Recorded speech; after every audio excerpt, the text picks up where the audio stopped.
ఆరోగ్య ఫలప్రదాయిని నేరేడు పండు. ఇవి తినడం వల్ల కలిగే లాభాల గురించి వైద్యులు ఏం చెప్తున్నారో చూద్దాం.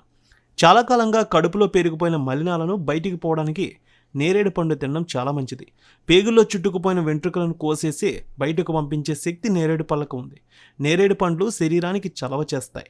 దీర్ఘకాలిక వ్యాధులకు నివారణకు నేరేడు పండ్లను తినడం వలన రోగ నిరోధక శక్తి పెరుగుతుంది, వ్యాధి తీవ్రత తగ్గుతుంది.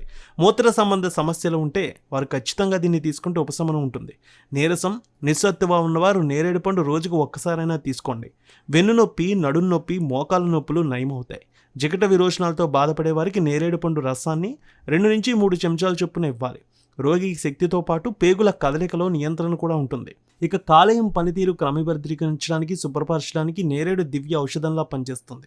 ఇక నేరేడు పండ్లో యాంటీ ఆక్సిడెంట్లు మెదడుకి, గుండెకి ఔషధంగా పనిచేస్తాయి. జ్వరంగా ఉన్న సమయంలో ధనియాల రసంలో నేరేడు రసం కలిపి తీసుకుంటే శరీర తాపం